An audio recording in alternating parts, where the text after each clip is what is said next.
Welcome to the Financial Technology Report, a leading information source on financial technology companies and solutions. In this episode, we speak with Ben Goldin, founder and CEO of Plumery, a digital banking experience platform designed to help financial institutions build and evolve mobile and web channels with modular API-driven components. Plumery's platform is built to integrate with both legacy and modern core systems, giving banks, neobanks, and digital wallet providers a flexible way to launch and iterate digital experiences without committing to a rigid buy or build approach.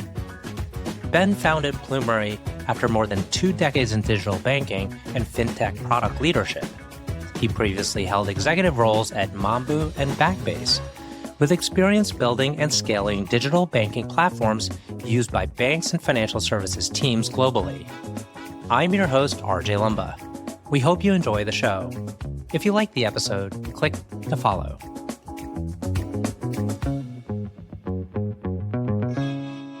Ben, it's great to see you. Thanks for taking the time. Absolutely. Thanks for having me.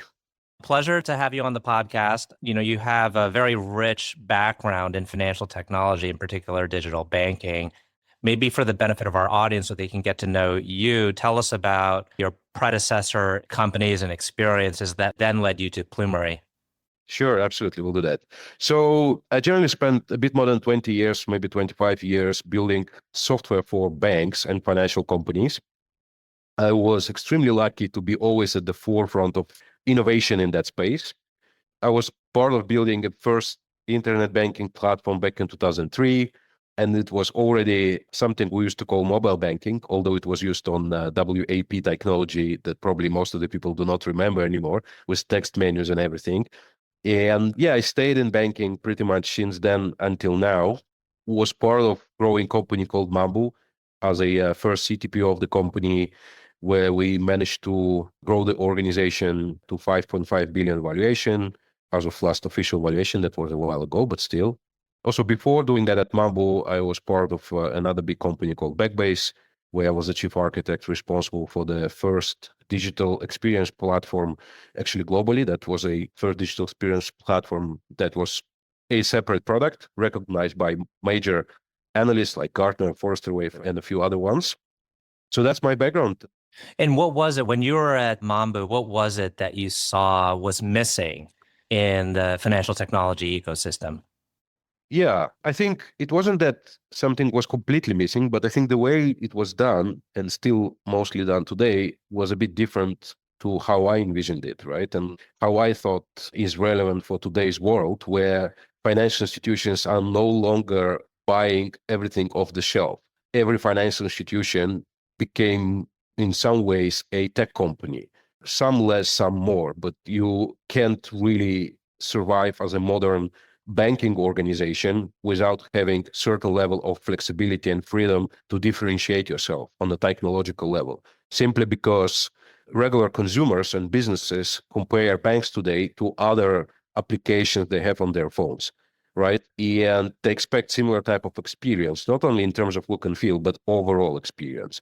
So I felt like something is missing to enable any type of financial institution globally, bank, credit union, and community bank, so on and so forth, to be modern, right? And compete with other banks who are digitally native and be able to retain their existing customers and provide services that are on par with the expectation. And for that, you need 2 things. You need acceleration to modernize your existing digital presence, mobile web applications, but you also need to have tools and capabilities to differentiate and be flexible, right? And differentiate where it matters the most, which is user experience itself, the UI part itself, look and feel, how people actually experience your banking through the mobile app or web app.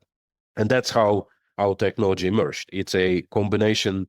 Well, first of all, we call ourselves a digital banking development platform, emphasizing the fact that it's not an out-of-the-box white label solution. It could be, but that's not the primary objective. The primary objective is us democratizing a modern technology for any type of financial institution, even for the ones that do not have any IT departments, right, and IT people working for them, but also for the banks that have hundreds of IT people, but they still don't want to start from scratch. At the same time, they want to have flexibility to do things themselves where it matters the most, without spending their precious time and capacity on things that are already expected by the market, doesn't create any unique differentiation. It just needs to be there. Hmm. And so there's thousands of these financial institutions that are maybe more traditional and have never broken into digital banking for their customers. Who do you work with at each of the institutions? What if there's not a CTO? I mean, I presume there's a CTO equivalent at each of these institutions. Yeah, I think we're past the stage when there's not a single person responsible for the IT in banks. Some banks still call them CIOs. And these are quite good customers for us because then we can help them, like I said, with democratizing modern technology that would immediately escalate them from being a traditional bank with no IT to a bank that has a modern technology on par with the top 100 banks in the world, but then with much less investment and much less demand for a highly skilled engineers, highly skilled architects that typically is quite difficult to hire, especially for traditional banks. Hmm. Is there one leading solution that all of these institutions know they need? For example, mobile deposits. I guess the name of the game with these institutions is retaining those deposits. Yeah, I think one of the important aspects of our platform is a combination of out-of-the-box functionality we provide with a strong ecosystem of partners who are focusing on specific individual aspects of the solution. And once it's pre-integrated, it becomes much easier to adopt.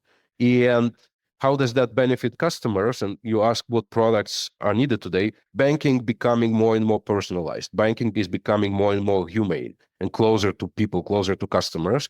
And there are specific solutions that help with that. Some are AI-based, other solutions are a little bit more traditional. Some of them are called hyper-personalization. Others are more about streamlining how loan origination is made and making sure that it's cost-efficient and straight-through processing. So even people that were not able to get loans previously because they were too expensive for banks, now with our technology, with the help of our technology, can actually be offered a loan at a much cheaper price, right? So it really depends, but the general theme is, like I mentioned, banking becoming much closer to customers, becoming much more intimate and much more humane in general. And how do you get your bank clients comfortable with the level of security of your technology? We are certified across different industry standards when it comes to security. We also follow modern principles such as security by design and shifting security left, so that a lot of security aspects are becoming, let's say, embedded into the system as early as possible. Our customers have all the transparency and visibility into how we do that. We typically answer a lot of due diligence questions. We run penetration tests. So we really want to make sure that our customers are comfortable with how we handle security. And there are additional measures that probably I won't share now that we give to our customers for even greater trust and greater control, especially if things don't go well. Yeah. What are the kind of key differentiating factors between what Plumery provides and what maybe comparable technology providers will offer? Yeah, I guess our unique approach is that we really give full freedom and flexibility for our banks to build on top and around and differentiate themselves without relying on us. We are not a professional services organization, although we can recommend partners and help banks with the implementation. Our focus is in providing a platform that we will continuously support and maintain for them instead of highly customizing and creating some bespoke version of the platform. And at the same time, like I mentioned before, letting them build on top and around in a highly detached way, highly decoupled way, right? So there's no vendor lock-in. Technologically, we are open platform. That means our customers can use different technology that they are comfortable with to build on top and around. You mentioned the spectrum of customers you would work with. It could be maybe a smaller or mid-sized credit union all the way to banks that have hundreds of IT folks. What's your ideal situation? I mean, what type of client do you want to be working with the most? Yeah, so we want to help customers who have strong vision and ambition in terms of what they want to provide to their end users in digital, but potentially do not have, let's say, 500 people and a lot of time to build everything from scratch, and they want some sort of acceleration. But at the same time, they do have IT and they do have ambition, like I said, to build something on top and around independently from us, right? So that could be a financial institution that has 10, 15 people, or can be a financial institution that has 150 engineers in-house. But we also have solutions that are specifically tailored for organizations that don't have any IT at all. And we can help them with the complete solution that is white labeled. But comparing to other white labeled solutions, we let them switch to a complete freedom and flexibility once they start growing, once they start having more engineering capacity and they do want to differentiate, right? So we can actually very easily switch from a complete white label solution to a complete flexibility where they can actually build their own UIs, build their own functionality alongside ours. Yeah, for me, it was a kind of surprise when I was working with different banks as a customer, how behind some banks were, even the top 10 bank in the US that was significantly behind in terms of the digital capabilities versus another top 10 bank. And they were so slow moving. And eventually they came around. For example, the mobile deposits I mentioned. And it just boggled my mind. It's like, how can you be a top 10 bank and not keep pace? Do you still see these scenarios where big banks are significantly behind in terms of digital offerings? Absolutely. And there's this thing in software engineering that is called economies of this scale. The bigger you are, the slower you are, and the more difficult it is for you to keep up and actually innovate, right? So it's counterintuitive, but in software world, it works the opposite way. And that's why we see a lot of big banks actually struggling with the innovation and struggling with keeping up. And yeah, so we partially want to solve that problem as well, because sometimes for these banks, it's difficult to get things together and build a foundation so that they can then leverage their capacity, lots of teams and people they have, to actually run fast, right? Because if you don't have a good foundation, you can't quite put hundreds of people on something that doesn't exist and let them run, right? They can only run fast once there is a solid foundation. And that's what we help with, right? We bring that solid foundation so that then organizations can already start from that instead of building from scratch. And we see that firsthand with some of our customers where they tried building this themselves. There's a couple of hundreds of engineers for 2 years. They never managed to succeed. And we came in and we provided that foundation. And then suddenly we enabled maybe not 200 people, but maybe 60 people that they have run much faster because we put them into a certain boundary of best practices of an existing architecture that is sound and state of art still today. And we hope to keep improving it and keep modernizing it so it's always state of art, and they can then independently start building new capabilities that we don't have out of the box by design, because we don't want to commoditize everything banks offer today. Yeah, and then suddenly they can launch things in 6 months, in 8 months instead of 24 months. We'll switch gears a little bit to the founding and building of Plumery. In the early stage, when you thought of the concept, was your first major action step to raise capital, or was it building the product? So the idea itself came around 2017 or so quite some time ago. And I was doing certain things myself in parallel, but I was always obviously focusing full time on other things I was doing.